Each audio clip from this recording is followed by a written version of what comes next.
Okay, so nice to meet you, Edward Sliwinski. Have I said that correctly?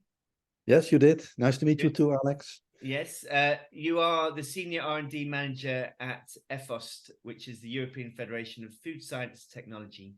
You're based in Indeed. the Netherlands. Yes. And EFOST is a partner with the Giant Leaps project. Is that true? Yes, that's correct. Yes, indeed. Yes. Yeah. And Giant Leaps project is part of the Horizon initiative, which quite famously has a budget of over 90 billion euros to spend in kind of science and technology. So I was wondering if you could start, Edward, by telling me who is Giant Leaps and what do you do specifically yourself and the Giant Leaps project, and of course EFOS. Yes. So the Giant Leaps project is one of those Horizon Europe projects. The Giant Leaps project has received about 12 million euro funding for a project of 4 years. And what we try to do is fill knowledge gaps on alternative proteins to, let's say, to bring our society towards more healthy and sustainable future diets. And that would mean that we would support the transition to people consuming less meat or maybe less animal-based products and more plant-based products. You can use different wordings for this. The first one is the plant-forward diet. And then you say, well, in the diet of humans, to be healthy and sustainable, we have to put the plants first. Fruits, vegetables, cereals, nuts, oils. There's a whole range of plant-based foods that we can eat. And then we only need to eat a small amount of animal-based products to make sure that the protein composition is perfect and to make sure that we consume all the micronutrients that we need. And that's the last one is the main reason that it's recommended to eat some animal-based products to make sure you get some essential micronutrients that you otherwise maybe would not get. Another word is to say to use a more plant-based diet or plant-rich diet. And essentially it means the same, but it doesn't put the plants really on the first place. And then another term that has come up with quite recent is protein diversification. And that fits very well with the Giant Leaps project. There was a blog last week from a university in the UK really nicely explaining how they look at this. And then it was almost a perfect description of the Giant Leaps project. And there's also a white paper published now by AIT Food on the same topic, protein diversification. And this fits nicely because in Giant Leaps, we look at different types of alternative proteins. Most of them are plant-based, like faba bean, lentils, oats, quinoa, rapeseed. But we also look at other protein sources like microalgae, single-cell proteins, crickets, and also cultured meat. And one that we could have included is, let's say, to use fish waste or fish cut-offs for human nutrition, because there's a lot of material wasted in fisheries, and when we would use it all for human consumption, it would make a lot of sense. Also, because those fish rests contain a lot of micronutrients that are important for our diet. Okay, so are you at Giant Leaps? Are you the only beneficiary of funding from Horizon for this area, for this kind of area of sort of food, protein, and etc.? So the Giant Leaps project has about 34 partners. So we have quite a number of academic partners, like Wageningen University, but TGASC, VTT in Finland, INRA in France, DIL in Germany. We have quite a number of startups, like Solar Foods, Viva Maris, but also Mosameat. And we have a few larger companies like Unilever, Roquette, Friesland Campina that are active in this area, Danone, and some organizations like EFOST and Bridge to Food, which are more, let's say, non-governmental organizations. So it's a large group of partners, which is typical for these consortia, as you speak. And to be honest, there are quite some consortia funded by Horizon Europe on this topic of plant-based proteins, alternative proteins. The Giant Leaps project has included 4 existing projects in its plan. So the coordinators of these 4 projects are a partner in the Giant Leaps project. But also after the Giant Leaps project was funded, some more or other projects have been funded, like Lycopro and Valpro Path, which are in the similar area. So they all tried, you could say, to make the food system more sustainable, to make sure that people get all the healthy nutrition they need.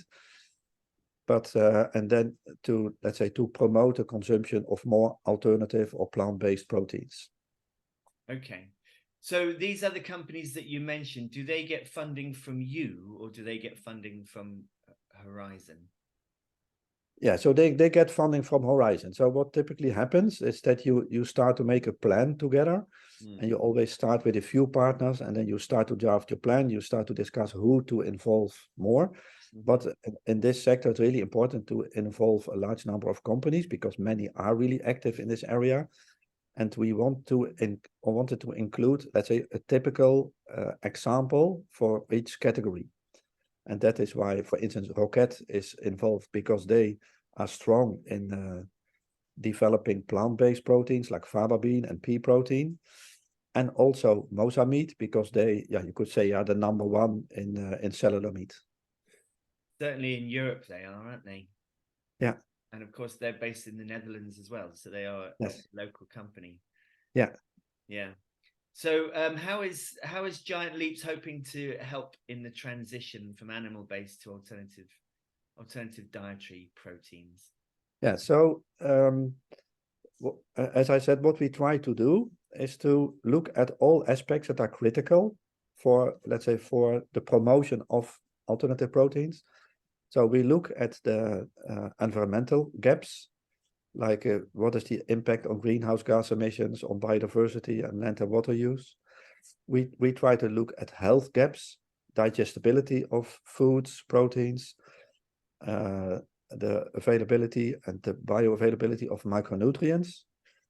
Also, we look at safety gaps like toxicology, allergenicity. We also ask the consumers for their, let's say, opinion, input.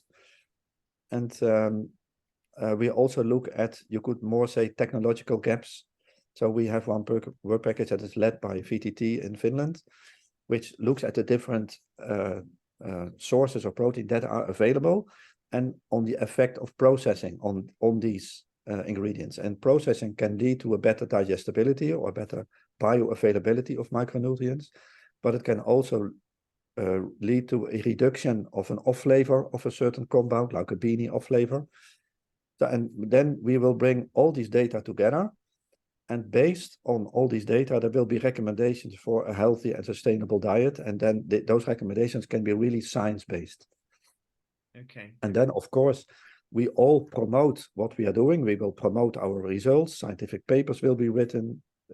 People will present at scientific conferences. We're really active on LinkedIn promoting our project. So I think that's the strong set. And then additionally, as I said in the beginning, we will write specific briefs for policymakers where our information is in, so they will get state-of-the-art recommendations which contain the latest science. Okay, so I mean, how do you? I mean, this is slightly specific. I mean, how do you get the information out to the public? Once you've made these findings, you said that you write your research papers and you're quite active on LinkedIn. I'm quite interested to know how the public finds out this stuff. I suppose it's sort of reported by journalists, so you report, you have journalists come and talk to you, and then they would report it in turn. Is that what happens? Yeah, so there are a lot of different means to reach the general public. At this moment, we are not so much focused on this. I think we are more focused on the, Right. that's all, the scientific community and policymakers. But for this, we need to have publications in more popular journals, and we already had one where the coordinator, Paul Vos from Wageningen University, was interviewed. So this is available. We share a lot on LinkedIn and on Twitter. So when people want to know, they there are possibilities to see this. Of course, we have the website where people can find information, and the idea is to fill it with important information. For instance, when scholars, they have to give a presentation or write a report for their study, they can find relevant information there, contact us as if they need some more help. And yeah, I don't think it is possible, with the budget we have, to be really addressing the general public in the best way. But we know some people that do this already. So we try to team up with them. We have a guy, Leroy van der Rey in the Netherlands, and he writes things to know about food. So the Dutch word is voedingsweetjes, and he is really popular. He has a lot of outreach on TikTok and Instagram on what he states. He has now even written a book. So we try to promote him, and we try to work together so that via him we can reach this larger audience. I think that's also one of the tactics.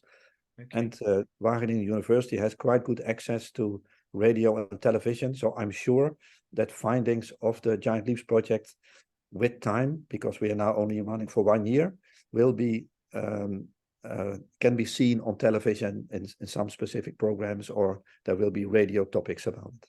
Okay. And what are some of the most interesting findings that you've made that you would like to sort of publicize? Well, yeah, no, that's always the problem when you start such a project. It's for 4 years. Yeah.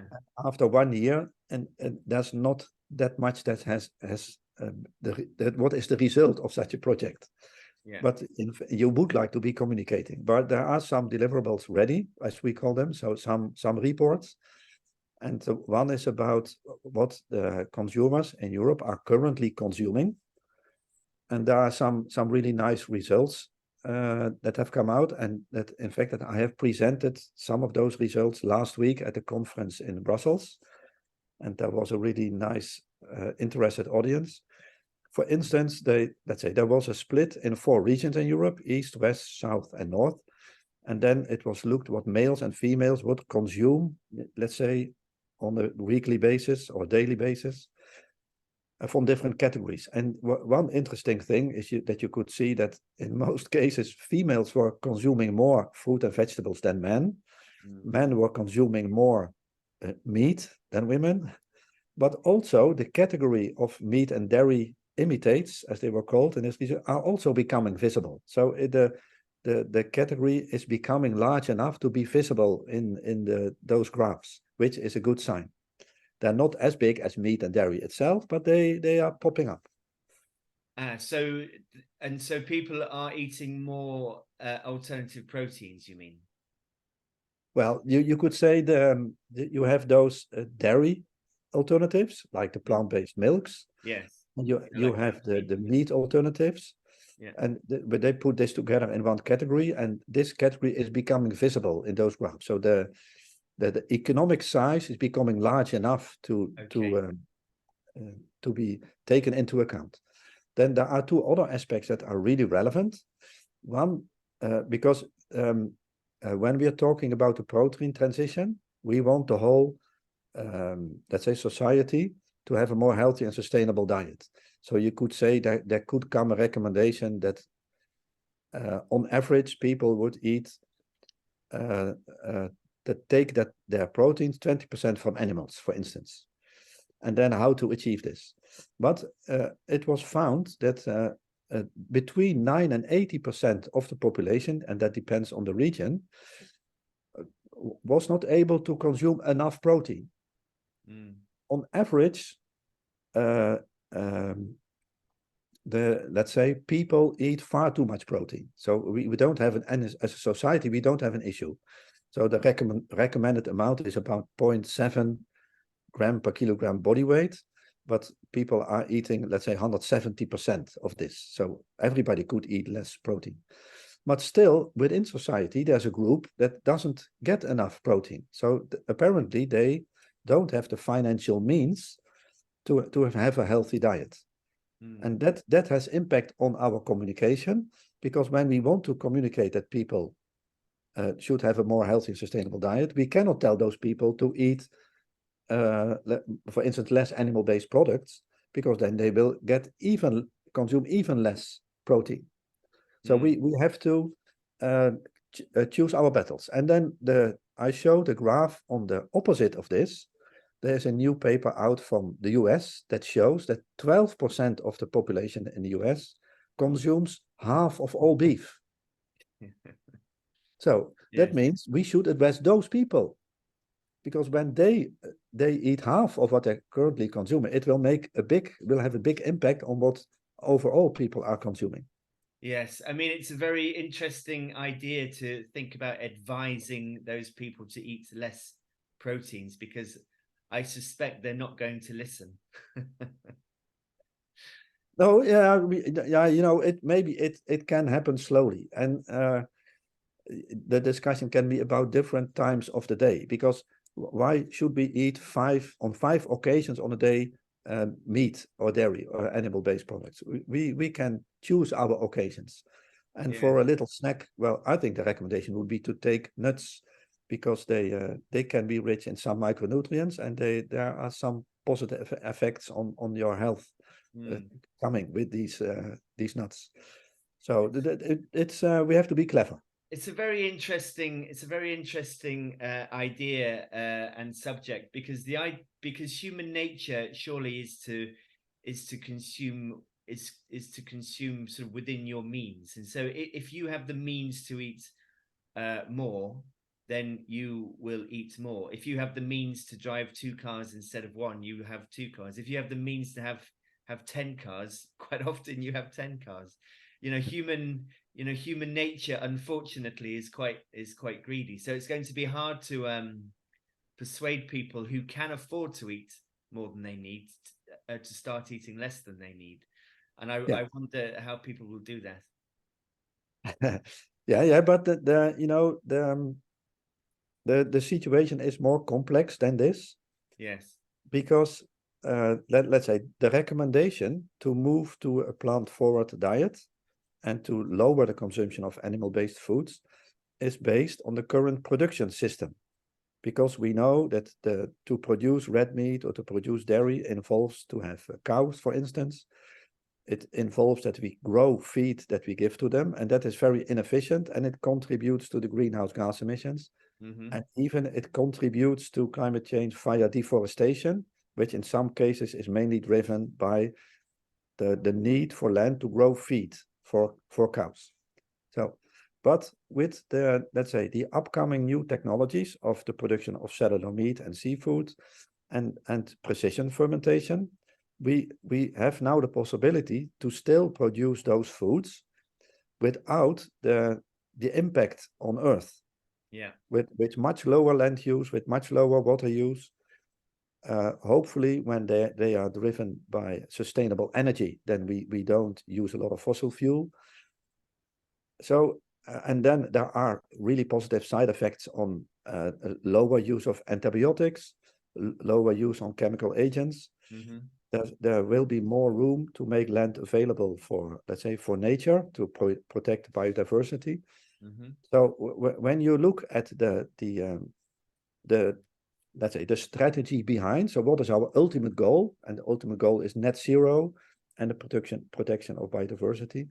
Then maybe these new technologies can allow people to maintain such a diet without having that much impact on climate.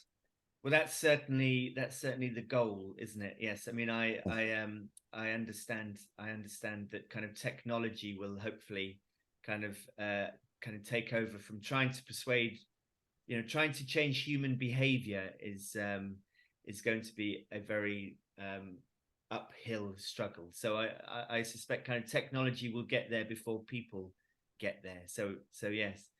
So Yeah. So So I think people can change their behavior. That's something that we see. 20 years ago, no one had a mobile phone. And when you would ask consumers, do you think you need a mobile phone? We have a very famous piece of television that shows that they all said, no, oh, that would be ridiculous. I would be having a phone call on the toilet. Ha, ha, ha, ha, ha. yes, I would be using my phone on a bicycle. No, no, that's impossible. So when you ask them, they don't need a mobile phone. And now everybody uses a mobile phone. And you can also see slight differences in what people consume. And that depends on what they pick up from campaigns, from the news, and also from the legislation of the government, because governments can act and to let's say to have impact on the behavior. Yes, and I suppose that's part of the problem at the moment, that our kind of governments perhaps don't seem to be on the same side as what's in the best interests of the public. So I'm maybe a bit biased because I lived for 3 years in Denmark, but I'm really proud on the Nordics. So they have published the new Nordic nutritional recommendations earlier this year, which is a very strong document, really science-based. They have been looking at the food system really carefully. So they made recommendations for people to have a healthy, complete, and sustainable diet. And then following this, recently, Denmark has published their plan on the road to a more plant-based nutrition. So the government has set a strategy. And then they also funded a very big project, the Agri-Food Cure project, which is much bigger than Giant Leaps, to help this transition. So there's a lot of funding going to research institutes, to small companies, bigger companies, and they're all moving in the same direction. And this, of course, will include campaigns to influence the public or to inform them, let's say it this way. Well, I think the overall goal is for Denmark to really reach the net zero at a certain date. And they know they need this protein transition. So they set a strategy. And that is what I really appreciate. And I think countries like Singapore, they would come close. And that's also because they don't have a lot of food production at the moment. But I heard their strategy being presented, I think 1.5 years ago in a meeting, and I was really impressed by it. And now South Korea, they even have also published such a document like Denmark, so on the road to a more plant-based nutrition. So some countries do.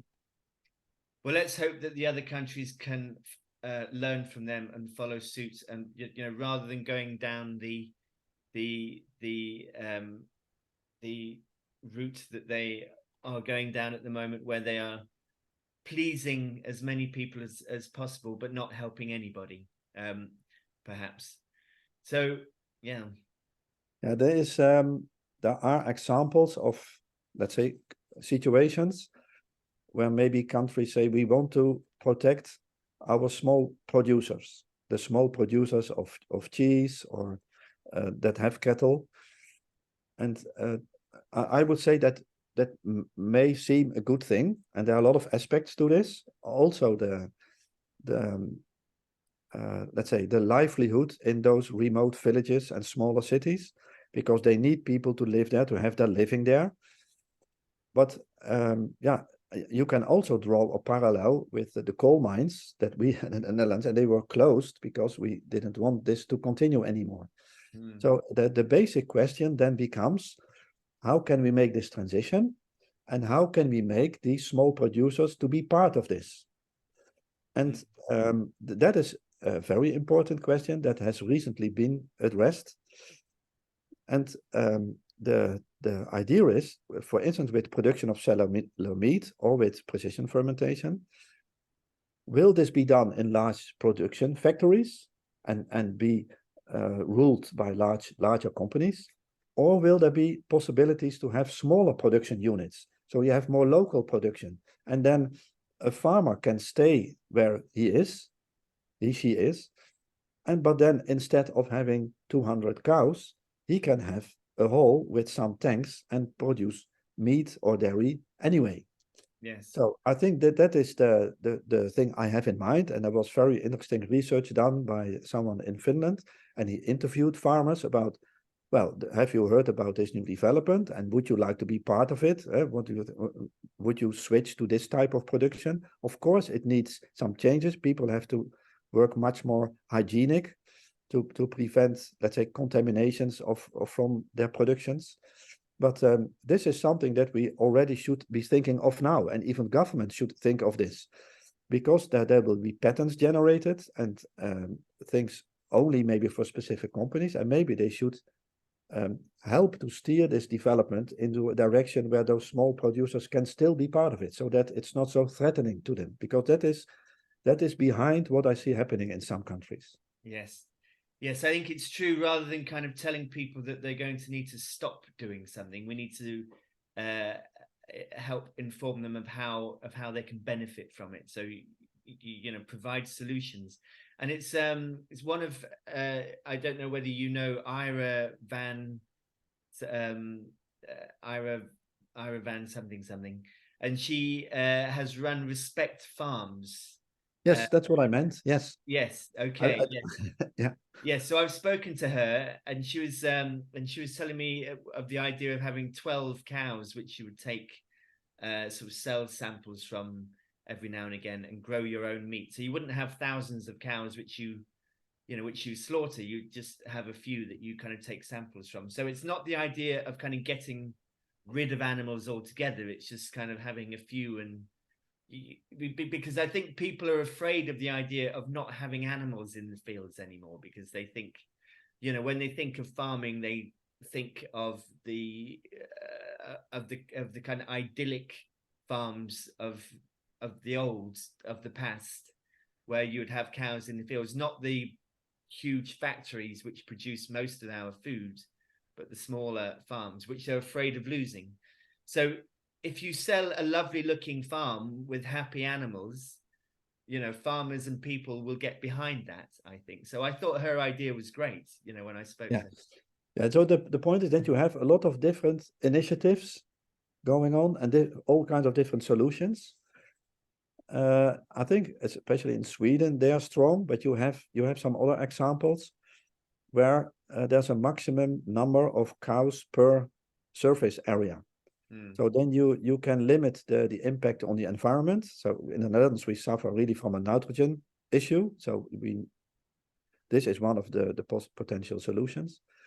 You also see more, let's say, grazers, cows in nature reserves, because it's too expensive for the nature protection organizations to do all the cutting and mowing themselves. So they have a few cows they put in, and they have a happy life, and they the density is not that high, so it does not have such a big impact on let's say CO2 emissions. And yeah, I think there are all kinds of possibilities within this area. Yes. But when I look at farmers, they are really innovative. So the Dutch farmers, when they see a possibility, they step into it, and then they change. So, and that specifically counts for the growers that grow flowers or plants under glass. Then when it's needed and when they see a better opportunity, they switch to another type of plant. But we also have farmers that had cows for dairy, but they switched to growing plants. Yes. So then now they grow wheat and beans and potatoes, for instance, to be more contributing to this protein transition. So there are all kinds of possibilities, but we should realize that we depend on farmers, so we should involve them in our solution. So is this part of the work of EFOST to help sort of farmers transition, or to kind of sort of educate in that regard? Now, yeah, in that sense, yes, we could do this. So we decide together which kind of let's say communication dissemination activities we do, what we prioritize, and which target groups. But this for sure is one thing that we could do. Yes. Yeah. Okay, so how do companies or individuals get help from Giant Leaps?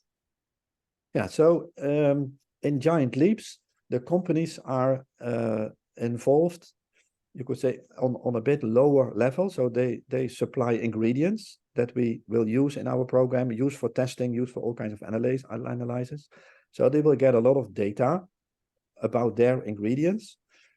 I think what is important for them is that they really get up-to-date information about the field. So we recently had our consortium meeting a month ago, and then there were presentations, updates of all the work packages.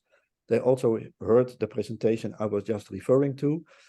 So, and we also publish a newsletter every 6 months, which contains a lot of information about the project, but it contains also a PDF with the publications and the reports that are relevant for Giant Leaps that came out in the past period. Mm-hmm. So they get quite some services from this project. And because it is presented on a lot of places, they are also mentioned, linked to the Giant Leaps project. And it can be important for companies to show that they are innovative, that they are interested in innovation. And that is something they show by being a partner in these kind of projects. Okay. And so what type of companies do you help? I mean, we kind of talked about farming, and that's not something you're helping at the moment. But so is it food producing companies that you help, or is it sort of media companies, brand companies? Is it sort of science companies? Who do you? As I said, we have a set of, let's say, SMEs in the project. Yeah. And maybe some of them are leaving the stage of startup and they are moving to the scale up. But we have, for instance, Bugging, which is a relatively small company in Denmark. They grow insects. Okay. And we have Napi Verin, which is an SME in Poland, focusing on rapeseed. We have Solar Foods, which is a company in Finland that say they grow protein from electricity. I know them. I've spoken to a scientist there. Yeah. Yeah. I think they are becoming a scale up. Yes. They have received a lot of funding recently. Yes, they've also been funded is another example. What? I was going to say they've also been funded by agronomics, I think, haven't they? Solar, so they have quite a lot of money behind them. Yeah. And I think for Mozambique it's the same. They haven't launched a product yet, but they have quite some staff. They're doing a lot of research. Mm-hmm. So I think they are also moving into the scale up phase. But as said, we also have a number of larger companies like Unilever, Danone, Rocket, FrieslandCampina, and their interests can be different. So Unilever, when they acquired the vegetarian butcher, they really showed a strong interest in the development and sales of plant-based alternatives. So that's what they are interested in, information that they can use for their purpose. Mm. And I think it would be the same for Danone. Rocket is a producer of these ingredients. And FrieslandCampina, so they have a bit of a double position. They're active in multiple areas. So they're mainly a dairy company, but they also they launched it several years ago already, cheese-based meat alternatives. But now they're focusing also on plant-based milk alternatives. Mm-hmm. And I know they have a joint venture in precision fermentation. Mm-hmm. So there's a lot happening in this area. Okay. And I think for those companies and their employees, it can be really useful and beneficial to be part of such a project and to be well informed about what's happening. And what matters to them also is that they always can approach someone with a question. Okay. You know, we have quite some experts in the team. So when they have a specific question, they can go to that person and hopefully the question will be addressed. It's not that person can spend a lot of time on it, but because they know the literature very well of their field, probably they can help to answer the question. Okay, and that's all done free of charge, I suppose, for these companies. You know, they can just come to you and ask questions. You know, because you're sponsored, because you have funding, it's then sort of, you know, free to. Yeah. So. Right. Yeah. The let's say officially, we get funding for what we promised to deliver. So everybody is focusing on what they promised in the grant agreement to deliver. Mm-hmm. But we all also try to be nice to each other. So, and then, the world doesn't end after the Giant Leaps project is finished. No. And so we from EFOST are also, let's say, focused on what we call exploitation. And that means how can we make that Giant Leap survives afterwards? Can there be, and that can mean, for instance, can we, with a specific set of the partners, write new proposals to get more grants for this area? Okay. So yeah, let's say when someone from Unilever asks a question to someone from T-Gas, I think the person from T-Gas will be willing to spend some time on this, because maybe they will be in a project together later on. You never know. You always have to keep this in mind. In a consultancy role of some sort, I suppose. Yes. Yes. Yeah. Okay. So what do you think are the greatest hurdles then from from the transition to sustainable food production from where we are now? What hurdles have you seen that are going to be the biggest sort of barrier to change? So when I listen to the consumer scientists we have on board, then they say that when there are no additional measures taken, it will be difficult to convince consumers to change their diet. But on the other hand, we see that this is happening, and we have some companies in the Netherlands that are already in this field for quite some time, and one of them was announced the category captain last week by the Dutch retailers. So they're in this area for 30 years already, and they are becoming more and more recognized as a leader.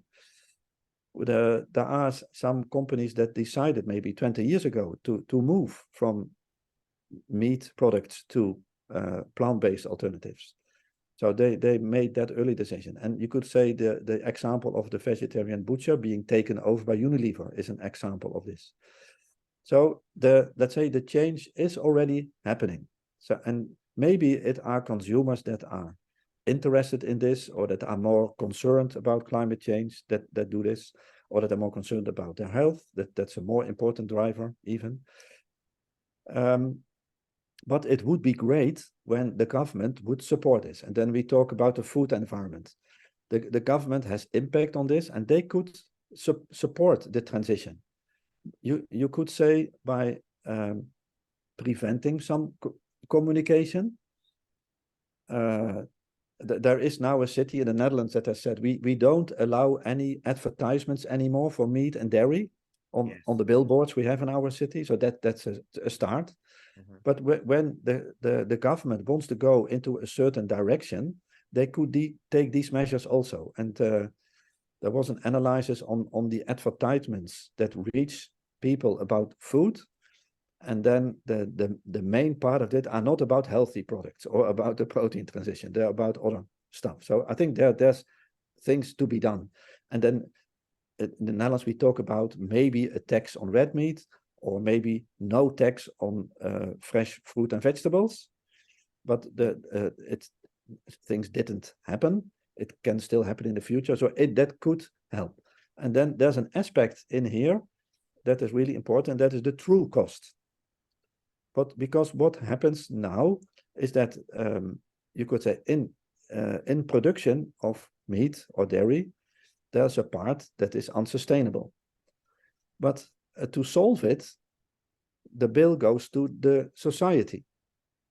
And you have the True Price, I think, initiative in the Netherlands, and they try to calculate how much you have to add to the retail price to cover all the costs. And then the price for meat and dairy can double. Well, there's maybe a 5 or 10% price increase for the plant-based alternatives. Yeah, so that is something that you could play with, or that the government could support in a better way. Yeah. Do you think we could get there without the government support? Because if we are relying on the government to try and persuade people, then that slightly worries me, because it kind of seems to me at least that they're not showing much enthusiasm for the change, at least in the UK. That's what I see. And you had a recent change that was not so good. Yeah. The USA, I suspect, is if it if it goes Republican again, then it's, I suspect it's going to be bad news across. Yeah. So what I try to do is I always try to be positive. And that's what we also try to do in our communication. And not to worry that much if funding to food companies has gone down, or if sales goes up or down at that moment. So that's not so relevant. What is much more important is the long-term vision. And I think there are agreements in the UK, of in Europe, the EU, about net zero. So I think 2050, then the EU should be net zero. So that is a flag they put in the ground. You should work towards this. Yes. And there are more things happening. There's a lot of legislation in Europe now that is really relevant. The Supply Chain Due Diligence Act that we have in Germany already, it will come in more countries. The EU Deforestation Regulation, the Corporate Social Responsibility Directive. So there are a lot of EU laws that are being implemented that, let's say, ask from companies, especially from larger companies, to be aware of what they are doing so that they can contribute to the longer term goal. And I think you can have the feeling that we make 2 steps front and then 1 step back all the time. But we have to keep the longer term vision in mind. And what I try to do is look at the good examples, the positive examples, and then hopefully they will be inspiring for others. Yes. And then there's another player that maybe doesn't get that much attention, but that's the Norwegian Investment Bank. And they have become the largest private investor in the world. They have lots of money, but they invest based on the strategy on net zero. So this will become a factor of play. It will not be only, let's say, activists, stakeholders asking questions in the stakeholder, or in the, what is the word? Those meetings, but it will be large investors asking those questions, and that also makes an impact. And then you can get a situation that in some cases companies ask the government to do more. Yeah. Okay. So there's I mean, I suppose, you know, there is the risk of the food strategy going down the same route as, you know, as tobacco did, and then as kind of fossil fuel did, where it's you know, kind of misinformation and kind of disinformation fills the media for kind of 10, 20 years until it, you know, it just kind of stutters along. And you know, I wonder whether there should be more of a strategy behind you know, the kind of positive image of the new technology long before it's ever even available. You know, sort of some strategy, you know, sort of money going into a media strategy to sort of confront the misinformation that is there, to kind of promote it. Have you heard of anything like that might be happening? You know, there are kind of smaller journals and, you know, people like me, I suppose, but you know, kind of larger organizations kind of promoting. I think the most important information that reaches the general public are the specific actions of retailers. And the retailers, of course, look at where the interest is from their consumers. But they also want to have the outside world to have a positive image of themselves. So they try to put more focus on sustainability, on the protein transition. It's you know, it's maybe not what they earn most of their money with, but they can distinguish themselves from their competitors by having specific measures. So a Dutch retailer, they have recently launched a new set of products under a new brand that are plant-based. So they took a risk, they developed this, they put themselves forward and say, okay, this is what we bring to you. And of course, they promote it in their ways. They have a journal that you can take home for free, where, of course, these products are explained and are recipes and so on. And another retailer, originally from Germany, they're also quite strong on sustainability. They have use plans. They also have more and more products that are organic, for instance, or that are with alternative proteins. So in that sense, I think the competition between retailers also helps because they want to have a green image. But the downside could be like with fossil fuel, that there is greenwashing. And we have a clear champion of this in the Netherlands, but and the UK even. But yeah, so the I don't have the solution for what happens on social media.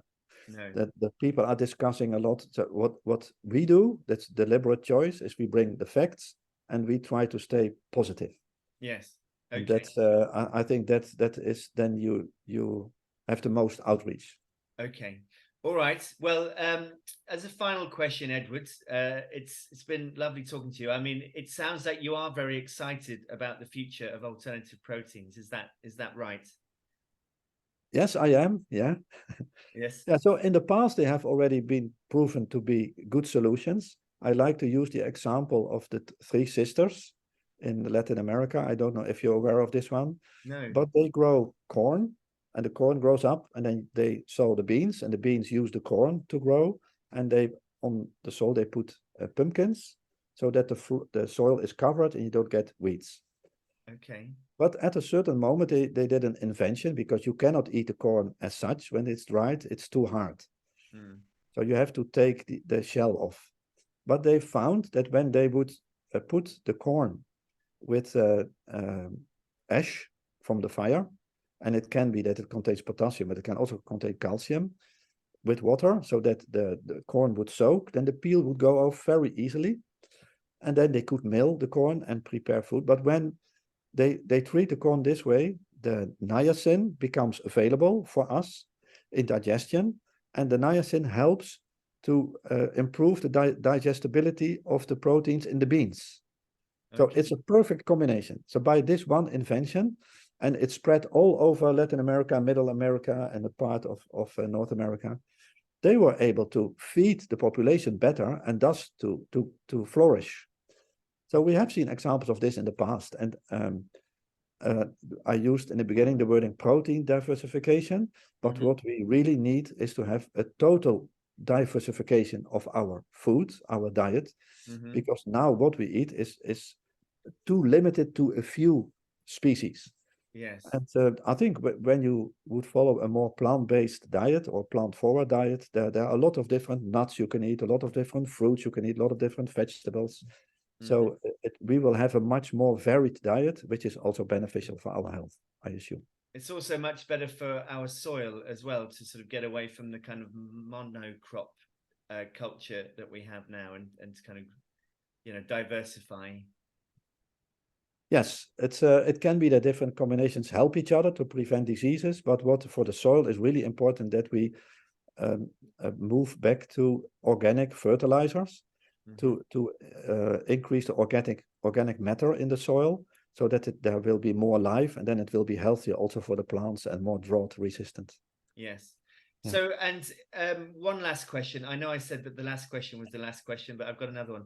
So, what about cultivated meat? Do you think, with all the research, all the people you've spoken to, and all the knowledge you have, do you think it is a legitimate expectation to have cultivated meat on the supermarket shelves in 3 years?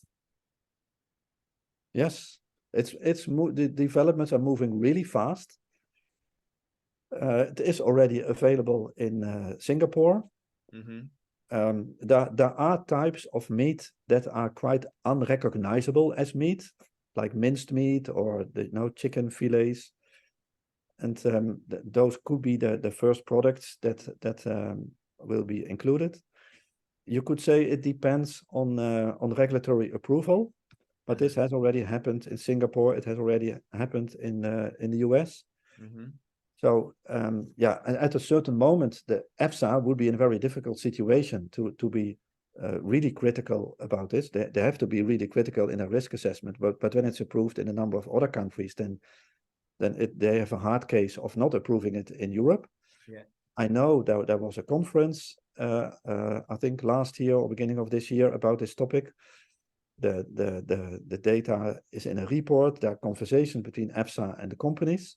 So it's more like a matter of time. So when will the first novel food dossier be submitted to EFSA for cellular meat? And that will determine when sales will start. But I think there will be sales in Europe within 3 years from now. Yes. Okay. Well, on that note, optimistic notes, let's I'll say thank you for coming onto the Future of Foods interviews. It's been really interesting and enjoyable. So thank you. Okay, no problem. Thank you too.